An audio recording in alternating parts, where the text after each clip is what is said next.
DJ Ferris. The Chicago, nigga. It's the real one. Hit me. Only one is pulling shit the fuck up. Let's get to sports talk.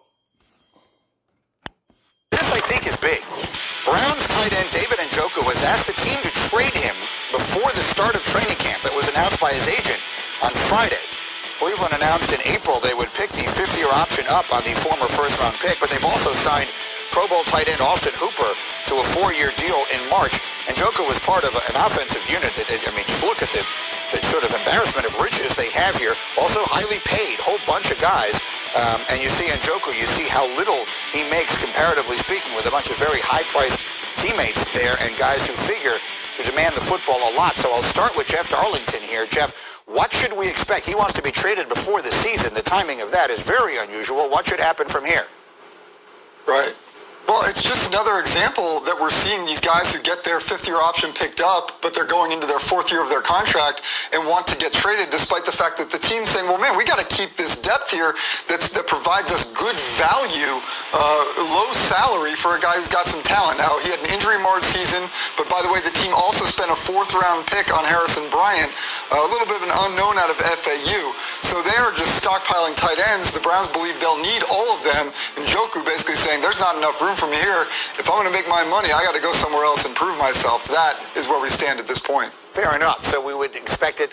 If I'm hearing you right, He understands that y'all need his depth, but he looking at it as it's a lot of guys that y'all have there that's making more money than me. And then it's only one football. He don't know how much touches he's going to get. Now you add on another good tight end, a Cooper, and now it's just like, damn, where my touch is going to come from? He wanted to go prove himself and prove that he belonged in this league.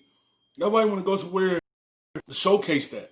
Because you got Odell, you got Landry, you got Cooper, you got all of them, and it's not enough to go around. Someone want to go to sacrifice limited touches. And he just want to be established in this league to show that he belongs here. Characterizing it as reasonably unlikely you think that he will be traded. If he were to be traded, if we were to guess what the value might be, what do you get for that player right now?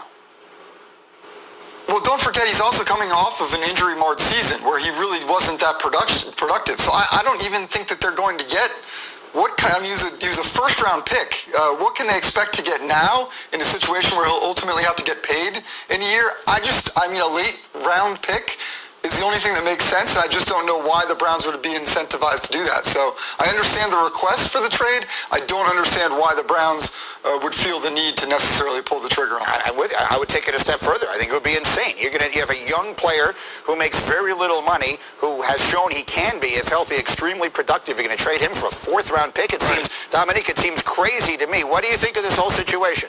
Yeah, I mean, I understand why it may seem crazy, but it might make sense for them because we're coming off of a basketball segment. You can't have everyone be ball handlers. Like, they have too many mouths to feed in that situation. That was part of their problem last year. I think that's the problem. You got stars on that team, on that offense, that want to be fed. They all want to eat. But somebody going to have to sacrifice their plate. Someone had to go move their plate into somebody else's hands and really sacrifice their meal. You got too many people that want that turkey. Everybody that wants it. They want that big portion. But you can't give it to all of them. Because someone had to go take a back seat and limit the touches. Major problem was the coaching staff, but part of it was you want to feed everybody. And in order to build a great offense or even a good offense, you need to get good at one thing first. You can't be just designing one-off plays to get balls to all these different players. So I can see this team being better if they find more role players and not necessarily more playmakers. That's not what they need. And Njoku is not a role player. He's a first-round pick. That guy's supposed to be a playmaker, and they are impacting his future potential earnings, and I could see a scenario where they get better without him. Not because he's not talented, but because his motivation is to get to that second contract. And if they are not going to get him the ball in that situation, I could understand. And I was in that situation, not a playmaker like that, but I was in a situation where I was deeper on the depth chart than I wanted to be going into my contract year. I got traded away and ended up having a good season, and the Broncos did just fine without me, and everything worked out. What do you think, Ninkovich? They did sign Austin Hooper. They've got a lot of players, as he's talking about. If he really wants... They signed Hooper. Why would you sign another mouth to feed when you already have a tight end just as a playmaker? So you add on more playmaking. You need a player that's willing to not want the football as much, but willing to be a role player, willing to limit his touches. Now you add on another guy that's going to want his touches as well. You see, we have multiple, everyone that want the football to come to them. It's head-on collision.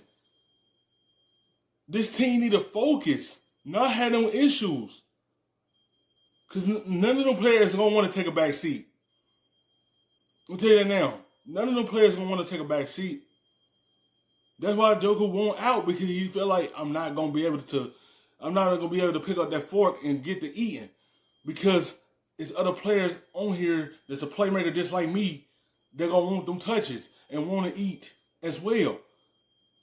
You don't want that friction in your locker room. You want to try to be able to have a successful season, but y'all add on another mouth to feed.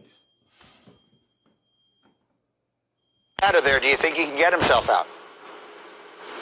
I think that's the biggest challenge for Kevin Stefanski, is to bring that group together. Look, you have a lot of guys on that roster, big-name guys, that want to be the ball handlers. They want to be making the big plays, and there's not enough passes to be thrown to some of these guys. So if there was going to be an issue where this was going to cause a problem in the locker room and he wasn't going to be able to bring that tight end room together and be a distraction, then it'd probably be better for the Browns to get rid of him.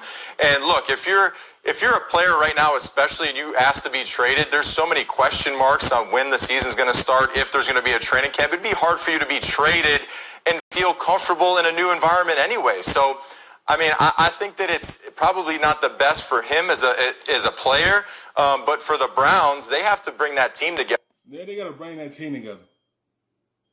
He run a trade, man, trust me. That's what I'm saying. Everyone going to want their touches, and he's a player that want his touches.